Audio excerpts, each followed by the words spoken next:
네, 반갑습니다. 얼마 전에 그 수능 시험이 끝났어요. 제 그 조카 녀석도 그 이번 수능 시험을 봤다고 하는데, 이번 수능 시험이 이제 생각보다 많이 어려웠나 봅니다. 그래가지고 멘붕이 왔다고 하고, 야, 이거 어떻게 해야 되나 하는 이제 고민을 좀 하고 있는 것 같더라고요. 이렇게 이제 그 수능 시험을 보는 학생들이라든지 또 제가 이제 군에 있을 때도 보면 이제 20대 이제 군인들, 이제 일반 대학생들, 그 나이 또래죠. 보면 10대, 20대 이런 친구들이 특히 이제 그런 게 많은 것 같은데, 내가 이렇게 해야 되나 저렇게 해야 되나, 이 대학을 가야 되나 저 대학을 가야 되나, 이 성적으로 내가 좋은 대학을, 원하는 대학을 갈 수 있을까? 갈 수 없을 것 같은데 이 괴로워서 어떡하지? 이런 괴로운 일들도 있고요.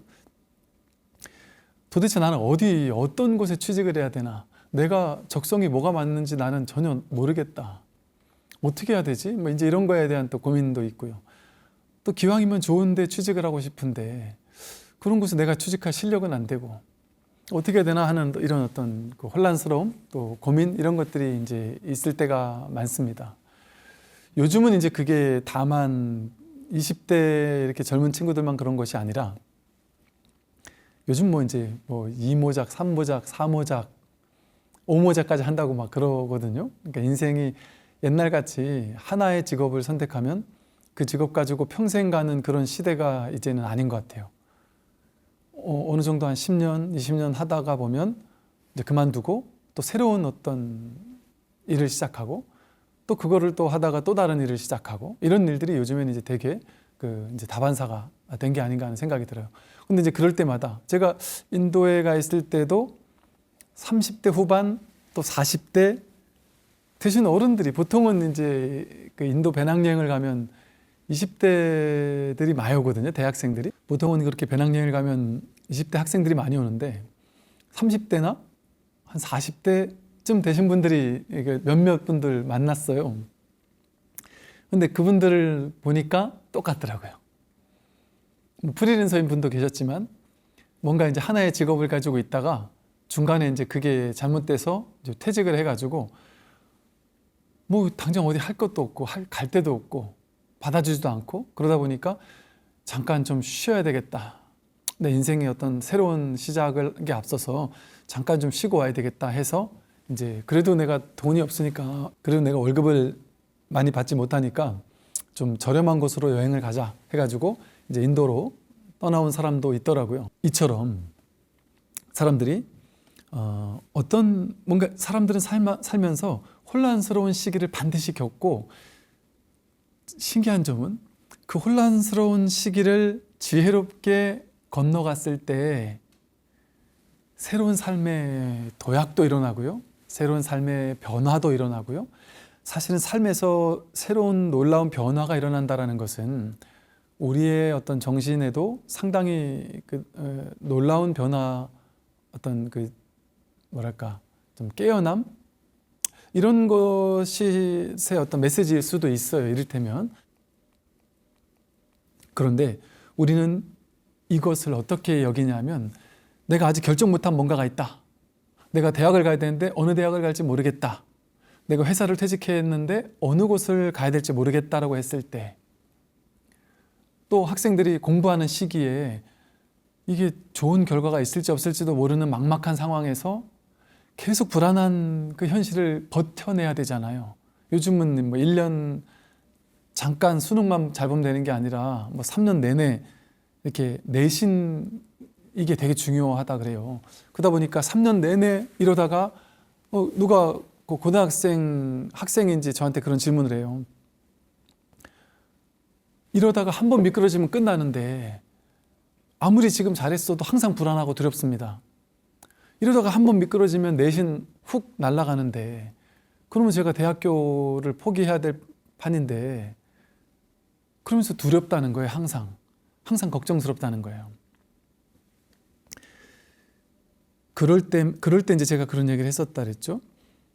그게 그게 사실은 생각이라고 얘기를 하면 처음에는 사람들이 이게 왜 생각이냐, 진짜지, 진짜 그럴 수 있는데 이거 생각 아닙니다라고 여기는데요, 그거 다 생각이에요. 그 생각만 없으면 그냥 열심히 할 뿐이에요. 그 생각 내려놓고 공부하면 그냥 공부만 하면 돼요.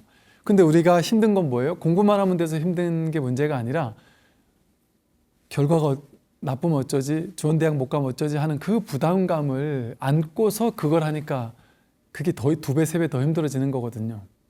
그냥 현재를 살면 돼요. 미래가 어떻게 될지는 알 수 없습니다. 몰라요. 그냥 현재 열심히 살면 돼요. 어떤 분은 그러더구먼요. 내가 이 남편과 혹은 또 어떤 거사님은 이 아내와 내가 평생을 살아야 한다는 게 깝깝합니다. 그 생각은 지금 내가 이혼 안 하고 있다면 지금 내가 어쨌든 미래를 걱정하면서 두려워할 때가 아닌 거예요. 지금 내가 어떻게 할지를 보면 그게 전부예요.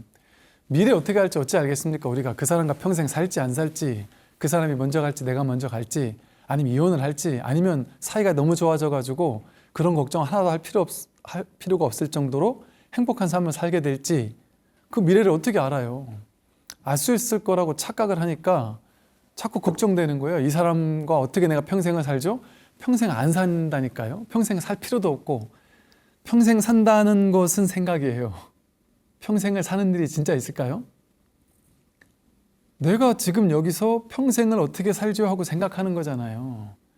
그 생각이 없으면 지금 눈앞을 살면 되는 거예요. 지금 여기서, 지금 내가 이 사람과 지금 여기서 어떻게 살지, 그것만을, 그게 전부지. 나머지는 다 생각이잖아요. 그런데 그 아이들도 마찬가지죠. 그냥 계속 그 생각 때문에 미래가 두려운 거예요. 군인들도 마찬가지거든요. 전역하고 나서 전역 이후에 내가 어떤 직장을 가야 될까? 이게 두려워요. 어떤 일을 해야 될까? 이게 두렵고, 또 전역하자마자 공부를 시작해서 시험을 봐야 된다는 게 또 막막하고, 그런데 지금 공부를 해가지고 그 시험에 합격하리라는 보장이 없다 보니까 군에 있는 시간이 자꾸 낭비되는 시간 같고, 그 생각들이 자기를 괴롭혀요. 실제 그 괴로움이 있는 게 아니라 그 생각이 나를 괴롭힐 뿐입니다. 그 생각이 자기를 괴롭히게 만들어두는 이유가 뭐냐 하면, 우리는 그렇게 결정되지 않은 시간 있잖아요. 뭔가 불확실한 시간들을 못 버텨요. 그런데 사실은 지금 젊은 친구들도 마찬가지고 아까 말한 어른들도 마찬가지인데요. 우리 인생에서 뭔가 이렇게 궤도를 타가지고 어떤 하나의 삶의 어떤 배움이 있어서 그 회사에서, 아니면 그 공부하는 곳에서, 뭐 어느 곳에서든 그곳에서 내가 배우고 깨달아야 할 것이 있을 때 그곳에 이렇게 탁 안착합니다. 이게 바로 생사법이에요. 생멸법. 생겨나고 사라지는 법은 원래 구조가 그런 거예요. 생로병사 하듯이 생주이멸한단 말이죠. 항상 삶은 크고 작은 생주이멸, 생사가 반복되거든요. 회사에 딱 들어갔다. 그러면 그 회사에 들어가는 게 생이고요. 그 회사에서 머물면서 열심히 살면서 힘들기도 하고 행복하기도 하고 보람도 느끼고 하면서 살다가 변화를 겪어요. 진급을 하기도 하고 못하기도 하고 일을 잘하기도 하고 못하기도 하면서 변화를 겪다가, 그러다가 퇴사하는 날이 일이 생긴단 말이죠. 그런데 항상 이 생사법과 저 생사법 사이에 텀이 있어요. 왜냐하면 준비의 기간이 필요한 거예요. 사람도 죽으면 그냥 바로 다음 생 윤회한다고 안 하잖아요. 중음신의 기간이 있다라는 얘기가 있죠. 중음, 뭔가 준비해야 될 시간이 필요하다는 거죠. 이를테면. 그런데 그 시기가 중요한 시기입니다. 학생들은 공부를 하고 있지만 뭔가 아직 확실하게 대학을 합격하지도 않았고, 또 공부는 하고 있는데 내가 이 시험을 합격할지 안 할지도 모르겠는 그 불확실한 시기, 그 혼돈의 시기, 그 시기가 아주 중요한 시기인 거예요. 열심히 막 갈고 닦아서 노력하는 시기만 중요한 게 아니라, 노력하지만 한 발도 나아가지 않는 것 같은, 뭔가 정체된 것 같은, 뭔가 불확실한 그 시기를 못 버티는데 그 시기야말로 중요한 시기인 거예요. 그리고 사실은 인생 전체가 그런 시기예요. 어느 기준으로 놓느냐에 따라서 생겨나고 사라지고 생겨나고 사라지는 일들이 있지만 크게 보면 단 한 번이라도 우리 인생이 확실하게 보장된 적이 있었습니까? 단 한 번이라도 내 인생이 확실하게 내 돈은 이거는 죽을 때까지 결정코 없어지지 않을 거야. 보장되지 않아요. 나는 병들지 않을 거야? 나는 계속 젊을까? 이런 것들이 보장될 수 없습니다. 언제 어떻게 바뀔지 모르는 삶 자체가 본래가 불확실성의 연장이에요. 확실한 거는 하나도 없어요. 불확실하다는 그것만 확실하죠. 그게 재행무상이거든요. 모든 것은 무상하게 변해가기 마련이기 때문에 변해가는 세상 속에서 내 마음이 내 인생은 변하지 않았으면 좋겠어. 내 인생은 뭔가 딱 정해졌으면 좋겠어. 막 잘 되든 잘못되든 하여간 빨리 정해졌으면 좋겠어. 이걸 원한단 말이에요. 정해질 수가 없습니다, 세상은. 정해졌다가도 다시 바뀌어요. 분명히 바뀌어요. 근데 내가 정해졌어 이제 하고 그냥 스스로 외면받는 거예요. 그게 언제 무너질지 모르는데. 그러니까 생각은, 분별은 그렇게 뭔가를 쥐고 싶어 한단 말이에요. 머물고 싶어 한단 말이에요. 어떤 안정적인 곳에 머물고 싶어 해요. 변화되기 싫어하고 뭔가 이렇게 딱 정해지고 싶어 해요. 그런데 세상의 진리는 정해진 게 없고 재행무상입니다. 확정적인 게 하나도 없어요. 머무를 수 있는 곳이 한 군데도 없어요. 그러니까 무주법이라고 했어요. 머물 수 있는 곳이 없다. 무주법, 무유정법, 정해질 수 있는 건 하나도 없다. 여러분 깨닫고 나면 완전한 평화 속에 안주하겠지? 그 한편으로는 맞고 한편은 틀립니다. 왜 그럴까요? 내면의 자내증이라고 하죠. 그 사람 내면에서는, 부처님의 내면에서는 완전한 평화겠죠. 그러나 겉으로 봤을 때, 우리 중생의 눈으로 봤을 때, 분별하는 눈으로 봤을 때는 완전한 평화가 아닐 수도 있습니다. 제가 몇 번 말씀드리지만 부처님 생애가 그렇게 평탄하게만 했느냐, 안 좋은 일은 하나도 없이 맨날 좋은 일만 있으셨느냐, 그게 아니었단 말이죠. 온갖 우여곡절과 힘들고 괴롭고 고된 이런 일들이 많으셨어요. 부처님도. 모든 성인들의 삶이 다 비슷합니다. 그러면 우리는 평탄하게 사는 삶이 성인이라고 볼 수 있을까요? 그러면 평탄하게 살다 죽어간 사람이 성인이지, 부처님처럼 제자가 막 부처님을 모함하고 부처님을 죽이려고 자객도 보내고, 제자가 심지어 자신의 고향이 전쟁이 나서 다 몰살을 당하고 그러는 모습을 직접 보셨단 말이에요. 부처님은. 또 부처님은 열반하시기 직전에는 오염된 음식을 드시고 배탈이 나기도 했단 말이에요. 우리랑 또 옷 같은 삶을 사셨단 말이에요. 평화 속에 안주한다? 그런 모습이 아니란 말이에요. 겉으로 봤을 때는. 그러니까 이 말이 무슨 말이냐면요. 이제 쉽게 말해서 이제 내가 뭐 견성을 했다거나, 예를 들면, 혹은 내가 이제 공부가 많이 익어갔다. 그래서 내가 이제 내가 누구인지를 이게 뭔가 좀 알 것 같습니다. 정말 이 몸이 내가 아니군요. 느낌, 생각, 마음이 내가 아니군요. 정말 그것이 내가 아니었네요. 하고 뭔가 이렇게 탁 이렇게 공부에 한 텀을 넘어서는 전환을 겪은 사람들이 있어요. 근데 그런 사람들이 1년, 2년, 3년 이렇게 공부하다가 이런 질문들을 해요.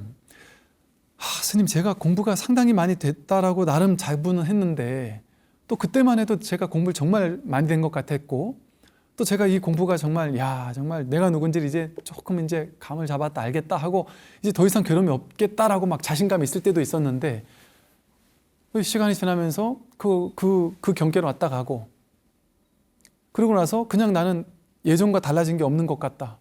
예전으로 돌아간 것 같다.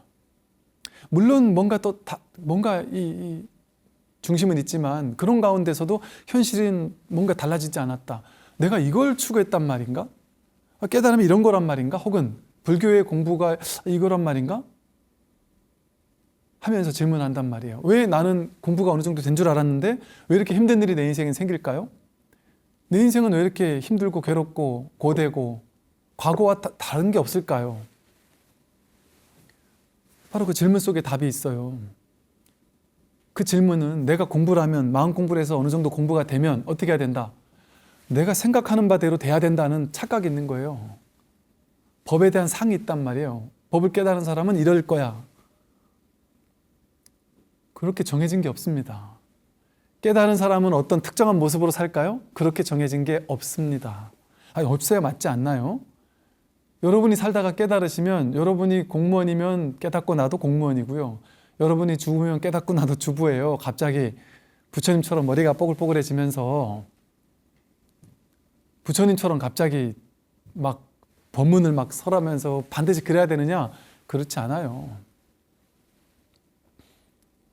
아니, 깨닫고 나도 법문을 설하지 못하는 사람도 있을 수 있죠. 당연히. 그리고 깨달은 사람이 법문하면 무조건 사람들이 구름대처럼 몰려와야 되느냐? 오히려 그 반대일 수도 있습니다. 현실이 내 원하는 대로 되는 것을 깨달음이라고 하는 게 아니란 말이죠. 그것을 받아들이는 거예요, 이 사실을. 그게 그냥 저절로 받아들여진단 말이에요. 그걸 추구하지 않는단 말이에요. 지금 여기에 멈추게 된단 말이에요. 내 추구심, 내 분별심을 가지고 깨달으면 이런 걸 거야. 내 인생이 이렇게 되는 건 행복한 거고 저렇게 되는 건 불행한 거야. 그러니까 나는 이렇게 돼야 돼 하고 하는 마음, 그 마음이 취사간택심이잖아요. 그게 추구심이고 취사간택심이잖아요. 사람들은 깨달음도 그렇게 구한단 말이죠. 깨닫고 나면 나는 완전히 평화로울 거야. 끌려가는 일이 별로 없을 거야. 전혀 끌려가지 않을 거야. 분별이 일어나지도 않을 거야. 아니, 우리가 이 무정물과 같습니까? 그걸 추구하나요? 깨달음을, 그런 깨달음을 추구하나요? 돌과 같아지는 그런 깨달음을 추구합니까? 돌은 비가 오나 눈이 오나 봄이나 여름이나 끝도 없잖아요. 그럼 우리가 그렇게 되고 싶은 거냔 말이에요. 부처님이 그런 분이었냔 말이죠. 눈물 날 때는 우는 게 정상 아닙니까? 힘들 때는 힘들어 하는 거죠. 추울 땐 추워야 되고 배고플 땐 배고파야죠. 아니, 도인이라고 해서, 공부한 사람이라고 해서 왜 여여해야 돼요? 겉의 현실이. 부처님도 사리불가 목건년이 먼저 죽었을 때, 열반에 들었을 때 이 승가가 텅 빈 것 같구나, 너무 외롭구나 이러셨단 말이에요. 그러나 이렇게 텅 빈 것 같은데, 그런데도 불구하고 외로운데 외로움이 없구나, 텅 빈 것 같은데 또 그런 것이 없구나. 이게 참 신묘한 일이란 말이에요. 있으되 없는 게 진짜지 아예 없지 않단 말이에요. 분별이 있으되 분별에 끌려가지 않는 게 공부지, 분별이 아예 사라지는 게 아니란 말이에요. 그러니까 명상하는 사람들도 분별 생각이 없어지는 걸 추구하면서 명상하면 죽었다 깨어나도 그런 명상은 결과에 도달할 수 없습니다. 그런 일은 일어나지 않으니까. 생각이 있으되 생각의 뿌리를 알아서 그 생각에 끌려가지 않는 거예요. 생각의 주인이 되는 겁니다. 생각이 일어나지 않아야 하는 것이 아니고, 현실이 내 뜻대로 일어나야 하는 거 아닙니다. 어떻게 현실이 내 뜻대로 일어날 수 있는 일이 벌어질 수 있겠어요? 부처님이라 한들 부처님이 원한 대로 다 됐습니까? 부처님 국가를 전쟁에서 예방하려고 3번을 가서 말렸단 말이에요. 근데 어쩔 수 없는 인연이구나. 그래서 더 이상 말리지 않았단 말이죠. 부처님도 뜻하는 바대로 다 이루시거나 그러지 않았단 말이에요. 부처님은 항상 3번까지는 제자들에게도 당신이 올바르다고 여기는 것을 항상 하셨습니다. 근데 그게 되지 않을 때 그냥 내려놓으셨죠. 제자가 시봉하러 둘이 부처님을 모시고 전법을 떠나고 있는데, 너무 좋은 공부처가 있어서 제자가 부처님 당신이 시봉하기로 했던 그때까지는 시봉을 해야 되는데 마음이 바뀌어가지고, 부처님 혼자 가세요. 저는 여기서 그냥 앉아서 수행하겠습니다. 그 부처님이, 야, 너가 시봉하기로 했으면 요때까지는 좀 그래도 지켜주는 게 좋겠다. 그 이후에 너가 공부하러 떠나거라, 이렇게 얘기를 차근차근 3번을 얘기했단 말이에요. 근데 그 제자가 싫다라고서 거길 이겠다고 한 거예요. 그러니까 부처님께서 알겠다 불러놓고 앉아가지고 너는 여기서 혼자 공부할 때는 이렇게 공부하고 하고 공부하는 방법을 차근차근 일러주고 그러고서 당신 혼자 그냥 가셨어요. 부처님의 삶도 불확실했단 말이에요. 부처님이 미래에 어떤 일이 일어날지 다 알았겠습니까? 그런 게 부처님이 아니란 말이에요. 부처님은 머물러 있는 바가 없어요. 어디도 머물러 안주하는 게 없어요. 정해진 법이 없단 말이죠. 그게 진실입니다. 그걸 받아들이는 게 이 공부예요. 그런데 우리는 왜 괴롭느냐? 나는 빨리 결론 났으면 좋겠어요. 대학교 붙든 떨어지든 빨리 결론 났으면 좋겠어요. 회사에서 어느 회사를 가든 빨리 결론 났으면 좋겠어요. 그럴 수 없다니까요. 그럼 빨리 죽으면 좋겠어요. 죽든 살든 결론 날 건데 빨리 죽으면 좋을까요? 죽음은 무조건 오잖아요. 근데 죽음은 왜 그렇게 두려워하지 않나요? 안 올 것처럼 생각하면서. 이 혼란스러움, 혼돈, 불확실성 이거를 그대로 허용했을 때 그래가지고 이 불확실성을 허용한다는 것은 내가 모른다라는 걸 허용하는 거예요. 삶의 현실에 대해서 내가 명확하게 알 수 있는 것이 아니다. 알 수 없다. 모를 뿐이다라는 사실 그게 바로 진실이기 때문에 그 진실을 허용하는 겁니다. 그러면 내가 내 인생은 이래져야 돼 저래야 돼라는 기준이 없어요. 기준이 없으니까 자유로운 거예요. 어떻게 돼야 된다라는 기준을 딱 만들어 놓으면 그것대로 안 됐을 때 괴롭거든요. 그러니까 수능 100일 기도를 한다 했을 때 100일 기도하는 사람들이 그래요. 처음에는 반드시 어느 대학 가야지 하고 100일 기도 하다가 나중에는 그 기준이 사라져요. 이 기준 때문에 내가 괴로웠구나. 이 기준 때문에 나도 힘들었고 자식도 힘들게 만들었구나. 그래서 진짜 기도를 잘한 사람은 그 집착이 사라져요. 그게 바로 기도의 결과, 기도의 공덕입니다. 그런 기도의 결과가 오고 나면 다른 것도 응용할 수 있어요. 수능 100일 기도만이 아니라 삶 전부를 응용할 수 있게 돼요. 내가 내 인생에서 추구하는 것들이 많았구나. 물론 그것은 그럼 스님 추구하지도 말란 말입니까? 그게 아니라고 몇 번 말씀드렸죠. 추구하는 바에 머물러 집착하지만 않으면 된다. 열심히 추구하란 말이에요. 열심히 바라고 현실을 살아야 되니까 돈도 벌고 성공하고 좋은 대학 가고 좋은 회사 취직하고 다 하란 말이죠. 그거 하지 말란 얘기 아니에요. 불교는. 그 생각을 거두는 거지, 그 집착을 내려놓는 거지 아무것도 하지 않는 게 아니라는 거죠. 그런데 그렇게만 하게 되면 이게 자유롭습니다. 굳이 애써서 100일 기도 100일 기도가 그렇게 좋으면요. 모르겠습니다. 저는 이렇게 우스개로 이렇게 하는 얘기인데 저는 100일 기도 끊은 지가 오래됐습니다. 이제 끊었다는 게 옛날에는 제가 20대 때, 30대 때 초반만 해도요. 제가 제기도를 많이 했어요. 100일 기도도 하고요. 매일 3000배 100일 기도 한 적도 있고 매일 1000배 100일 기도 몇 번을 했었고요. 다란히 100일 기도도 많이 했었어요. 매일 몇백 독 하면서 다란히 기도도 하고. 근데 그때마다 특히나 어렸을 때는 그랬어요. 100일 기도나 3,7일 기도를 할 때는 나중엔 이제 내가 깨달아야 되겠다 하는 마음으로 했지만 초기에는 뭔가 바라는 게 있었어요. 항상 기도의 목표가 있었습니다. 발언이 있었죠. 고등학교 때는 제가 축농증 해결되길 발언하기도 했었고요. 시험 잘 보기를 발언한 적도 있었고요. 빨리 내 이런 불확실성이었을 제가 고등학교 이제 대학교 다닐 때도 빨리 내 미래가 결정됐으면 좋겠다. 이런 어떤 발언 기도를 한 적도 있었어요. 그런 것들을 바랬단 말이죠. 근데 이제 그런 바라는 기도? 그런 것을 끊은 지가 끊었다는 표현도 웃기지만 오래됐습니다. 그걸 내가 무언가를 이렇게 되기를 바란다? 물론 그걸 안 한다는 건 아니에요. 마음속으로 바랄 수 있죠. 그런데 거기 집착할 필요는 없더란 말이죠. 그 집착하는 마음이 바로 나를 괴롭히는 거였단 말이에요. 그 바라는 마음에 집착하는 마음, 그게 나를 괴롭힌 거지, 그게 되지 않아서 내가 괴로운 게 아니었습니다. 되지 않아서 괴롭고 이렇지 않아요. 그러니까 여러분이 뭔가를 원하는 기도를 하기 시작하면 그건 반드시 괴롭습니다. 안 될 수 있기 때문에. 원하는 기도를 100번 했는데 100번 다 이루어졌다. 그럴 수 있을까요? 불가합니다. 불가능합니다. 안 돼요. 그럴 수 없어요.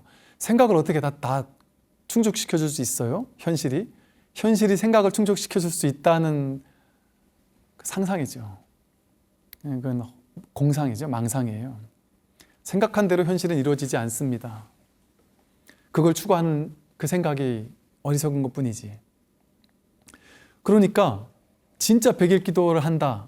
이제 수능 100일 기도가 끝나고 이래서 말씀드렸는데, 진짜 100일 기도를 하는 의미가 뭔지를 알아야 된단 말이에요. 아, 기도할 필요가 없는 게 진짜 100일 기도였구나. 추구하는 바가 없어지는 게 이게 진짜 100일 기도의 효능이구나.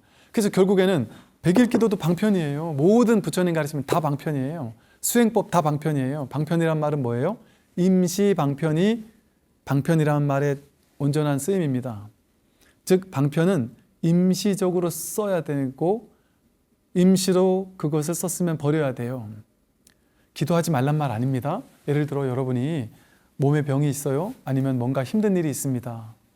부모님이 아프시거나 뭐 힘든 일이 있어요. 그러면 기복적인 기도를 해도 좋지요. 해야죠. 왜? 그때 내가 이 몸이 아픈 것 때문에 도저히 내가 수행할 마음도 없고 인생 살아갈 힘이 없다. 그런 사람들이 있거든요. 그런 사람에게 그냥 수행해서 깨달아라라면 마음 나겠습니까? 안 나죠. 그런 사람들은 기도가 필요한 사람들이에요. 그런 사람들에게는 또 그런 사람들을 위해서 다양한 방편의 어떤 기도 방법들이 불교에 많잖아요. 또 많은 절들에서 그런 기도 방법을 한단 말이에요. 그 스님들이 몰라서 하는 것이 아니라 중생들을 위해서 그 기도가 필요한 사람들, 이게 사실 대부분의 중생들은 근기가 추구하는 바가 사라질 만큼의 근기가 안 되지 않습니까? 그러니까 동사섭 하는 거예요. 스님들께서 절에서 동사섭 하면서 함께 그분들이 힘드니까 그 속에서 뛰어들어서 그 수준에서 같이 공부한단 말이죠. 그런데 그 스님들의 본래 목표가 이분들을, 여러분들을 죽을 때까지 100일 기도를 10번, 100번 계속 하도록 하는 게 그 스님들의 목적일까요? 아니란 말이에요. 사찰의 목적, 스님들의 목적은 뭐냐면요, 중도 하차 시키는 게 목적이에요. 100일 기도 하다가 100일을 끝까지 채우는 게 좋은 것 같잖아요. 아닙니다. 중도 하차하는 게 가장 아름다운 거예요. 하차해도 좋고 안 해도 좋다라는 걸 깨달아서 하차해도 그만 안 해도 그만인 게 되는 게 좋은 거란 말이에요. 그게 무슨 말이냐면, 많은 선사 스님들은 어른 스님 밑에서 공부하다가 견성하고 보임을 하다가 어느 정도 공부가 되고 나면 항상 스승은 제자에게 너도 너의 나름의 일가를 이루어서 너도 많은 사람들에게 그들의 괴로움을 없애주고 견성하도록 이끌어 주거라 해서 하산하도록 시켰단 말이에요. 불교는 묶어두려는 게 아니에요. 묶어두려는 의도를 불교에서 낼 수가 있겠습니까? 묶어두려는 의도를 내지 않는다니까요. 공부시키는 거예요. 공부시키는 거. 임시로 묶어두는 거예요. 공부시켜야 되니까. 공부하고 나면 뭐 해야 돼요? 떠나가야 됩니다. 떠나가지 않고 난 죽어도 의리 때문에 죽어도 여기 붙어 있겠습니다. 그러면 안 된다니까요. 그러니까 옛날부터 불교는 어떤 공부예요? 여러분 구도 여행, 구법 여행 들어보셨죠? 구법 여행을 끊임없이 떠나는 게 불교의 목적이에요. 떠나는 게 진짜란 말이에요. 떠나는 거. 버리고 떠나기가 정말이라니까요. 어디 한 군데 매여 있는 거, 묶여 있는 거, 거기 딱 살림 차리고 앉아 있는 거, 그거는 임시적으로만 필요한 거예요. 나를 이끌어줄 수 있을 만한 스승을 만났을 때 임시로 거기 딱 공부하는 거예요. 그러면서 내가 청출어람이 돼야죠. 내가 그 스승을 넘어서야 돼요, 당연히.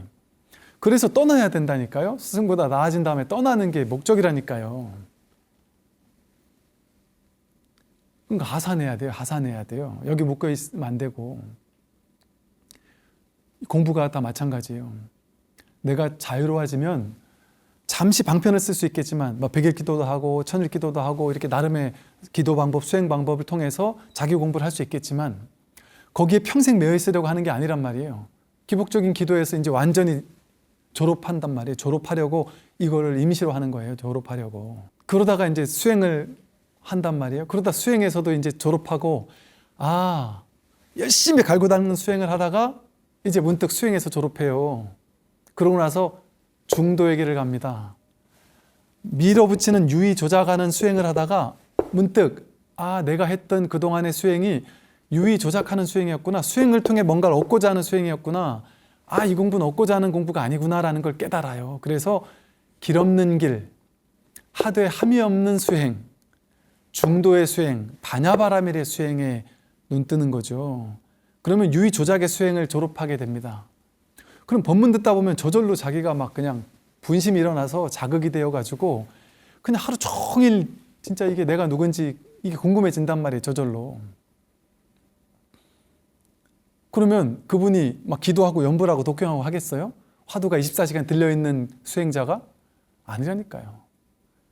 옛날 선가에서 선사 스님들 뭐 해요? 지금도 마찬가지죠. 선사 스님들 선방에서 기도하고 뭐 연불하고 이러십니까? 그냥 잠시 자선하거나 일과해요. 일과하고 같이 울력할 때 울력하고 그러시죠. 그런데 24시간이 공부가 되고 있는 분들이 많단 말이에요. 그런 스님들 중에. 꼭 자선해서만이 아니라 왜 그럴까요? 눈 뜨자마자 이 법이 그리운 거예요. 이 법을 알아야 되겠는 거예요. 내가 몸서리 쳐지게. 내가 이거 모르고 나면 내가 이러고도 내가 수행자를 할 수 있느냐. 이 법이 뭔지를, 마음이 뭔지를 깨닫지 못하고서 내가 어떻게 내가 공부인이라고 할 수 있겠나. 내가 절에서 이렇게 의탁해서 밥 먹으면서 얻어먹고 이렇게 걸식하고 살고 있는데 이 신도님들이 주신 귀한 보시금 가지고 내가 이렇게 공부하며 살고 있는데 아직도 이 진실을 밝히지 못했다면 내가 이 밥값을 못하고 있는데 이렇게 살아서 되겠느냐 하는 막 가슴 아픈 처절한 그런 마음들 때문에 잠 못 이루는 날들을 보내게 된단 말이에요. 저절로. 그게 수행이에요. 그거 하는 거 아니에요. 저절로 그런 마음이 든단 말이죠. 이 법문 듣다가 여러분 법문 막 그냥 600개나 되는 제 유튜브 법문도 한 600개나 되는 법문을 막 3번, 4번, 5번 내가 미친 게 아닌가 싶을 정도로 자꾸 법문을 듣는다는 사람들도 있어요. 근데 그분들의 공통점이 뭔지 아세요? 아침에 눈 뜨면 제일 먼저 이걸 찾는다는 거예요. 이 법문을 자꾸 듣게 되고 나도 모르게 그냥 멍하니 앉아서 도대체 뭐지? 도대체 뭐를 부처님께서는 말씀하셨고 수많은 선사 스님들은 도대체 이 뜰 아프 잣나무라고 하면서 밝히고자 했던 게 이먹고 하면서 밝히고자 했던 게 도대체 뭐냐? 그게 너무 간절하더라는 거죠. 이렇게 수행도 떠나보내고 이제 길 없는 길, 수행 아닌 수행, 무위법의 공부를 한단 말이에요. 이거는 수행이라고 하기도 뭐하고 수행이 아니라고 하기도 뭐한 이름 붙일 수 없는 진짜 수행이 시작된단 말이죠. 그러니까 이것처럼 불교는 어떤 특정한 수행법에 머물러 있는 게 아닙니다. 불교 교리에 머물러 있어서는 안 돼요. 교리도 마찬가지예요. 특정 교리에 머물러 있는 건 그건 진짜 교리가 아니에요. 여러분 여기 지금 생각해보니까 여기 하나 있었네요. 육조 스님이 뭐라고 말씀하셨냐면 육조 단경에서 이렇게 말씀하세요.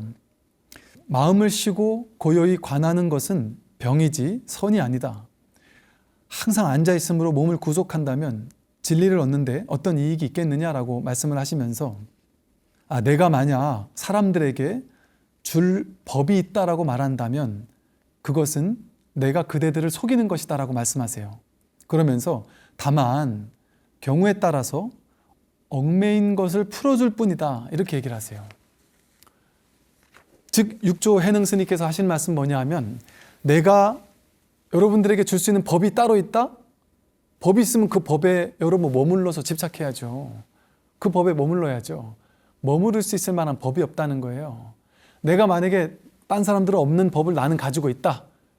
그래서 사람들에게 나는 너희들에게 법을 줄 수 있다라고 현혹하면서 나만 가지고 있는 법을 줄 테니까 내 밑으로 모여라 한다면 그건 내가 여러분들을 속이는 거란 얘기죠.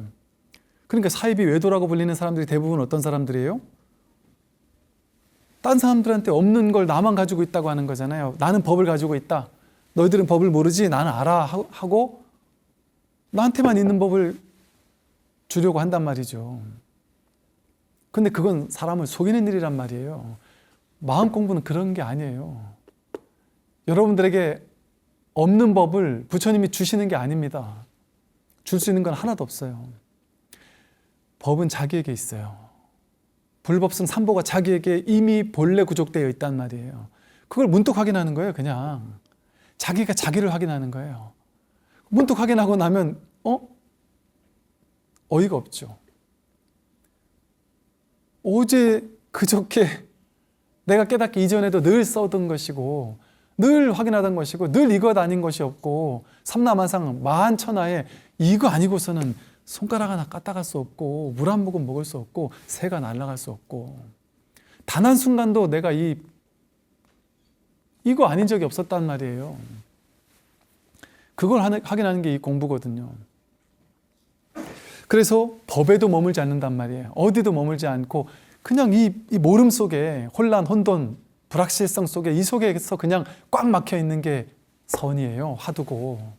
부처님이 법문하신 이유는 뭔가 줄 게 있어 준 게 아니라 중생이 본래 부처인 줄 모르고 본래 자유로운 존재인 줄 모르고 생각을 가지고 의식을 가지고 자기를 묶었어요. 자승자박으로 무승자박으로 자기를 묶었어요. 그러니까 나는 묶였다 이러고 괴로워하는 거예요. 스스로 묶어놓고. 부처님은 여기서 말하듯이 얽매인 것을 풀어줄 뿐이다. 그게 고진멸도 사성제잖아요. 괴로움의 원인을 밝혀서 그 원인을 제거해 줄 뿐이지 따로 줄 법은 없어요. 따로 줄 해탈 열반이라는 건 따로 없습니다. 그러니까 유식불교에서도 승의 무자성이래요. 승의라고 해서 진리가 있다라고 얘기하지만 그 진리조차 무자성이다. 자성이 없다. 한 법도 깨달은 바가 없다 이러시잖아요. 하물며 법에도 머물러서는 안 될 것인데 하물며 비법이랴라고 금강경에서 말하듯이 여러분 보세요. 진리에도 머무를 수 없는데 어디에 안주할 겁니까? 백일 기도에 안주할 겁니까? 현실의 돈에 안주할 겁니까? 직장에 머무를 겁니까? 직장에서 나올 때가 되면 나오는 거예요. 그냥 나오는 불확실성을 거기에 나를 내맡기는 거예요. 어떻게 하다가 내가 뜻하지 않게 번 돈을 확 날리게 됐다. 어쩔 수 없는 거예요. 그 현실이 왔다면 최선은 다하되 어쩔 수 없다면 거기 내맡겨야지 어떡하겠어요. 과거에 사로잡혀서 그게 있는 것만이 그 집착하면서 변화에 빨리빨리 대응할 줄 알아야 된단 말이에요. 그러니까 불교는 이건 보수적인 종교가 아니에요. 유일하게 상업적인 문화 속에서 등장한 종교가 불교라 그러잖아요. 확확 바뀌는 현대의 어떤 놀라운 변화 속에 적극 대응할 수 있는 종교가 바로 이 불교라는 종교거든요. 왜? 어디도 머무르지 않으니까, 과거에 얽매여 있지 않으니까 순간순간 변화되는 것에 바로바로 적응을 한단 말이에요. 왜 그럴까요? 어디도 머물러 있지 않아서 그 힘, 지혜가 나오는 겁니다. 실제 나라고 붙잡을 게 있으면 나는 내가 있으니까 내가 어딘가 머물고 싶은 게 있는 거죠. 근데 내가 본래 없으니까 끊임없는 변화, 재행무상밖에 없어요. 그 변화하는 그것이 법이란 말이에요. 근데 거기서 진리를 버리고 안주할 곳을 찾으려고 하니까 내가 있으니까 내가 안주하려고 한단 말이에요. 그러니까 내가 있으니까 내가 돈, 명예, 권력, 지위, 내 집, 내 차, 내 사랑하는 사람 그들과 함께 편안하게 안주할 곳에서 머물러 있고 싶은 거예요. 그럴 수 없습니다. 인연 따라 온 모든 것은 인연이 닿으면 가게 돼 있거든요. 언제 갈지 우리는 알 수 없고요. 그래서 진정한 자유는 무엇이냐? 진정한 공부는 무엇이냐? 지금 내가 뭐하러 힘들게 난 이래야 돼 저래야 돼 하는 안주할 곳을 왜 길을 쓰고 만드냔 말이에요. 길을 쓰고 만들 필요가 없다. 완전 자유로울 수 있단 말이에요. 그 영혼이 자유로운 거예요. 그러면 그런다고 해서 아무것도 안 하는 게 아니라고 했어요. 무엇이든 박진감 넘치는 열정을 가지고 무엇이든 다 해요. 다 하는데 돼도 좋고 되면 땡큐, 안 되면 오케이, 인연이니까 인연을 완전히 받아들인단 말이에요. 그냥 인연에 맡긴단 말이에요. 지혜로운 사람들은 내가 굳이 막 애써서 원하는 게 없어요. 그게 바로 법이라서. 법이 사라지는 게 법이에요. 그 일이 없어지는 거예요. 그냥 내가 법을 얻은 게 아니고요. 법을 얻는 거 아니라니까요. 소를 시부도에서 소를 찾지만 소를 찾고 소를 키우지만 나중에 소도 사라지고 나도 사라지잖아요. 그리고 다시 현실로 돌아온단 말이에요. 이 현실 이대로예요. 이대로. 여기 100% 구족돼 있어. 원망 구족. 내가 자꾸 추구하니까 뭔가 찾으니까 어딘가 머물러 안주하려고 하니까 기준을 만들어서 그 길을 향해서 가려고 하니까 그 자기 생각이 포승줄이 되어가지고 자기를 속박하고 있는 거죠. 그래서 그 자기 속박에서 노연할 수만 있다면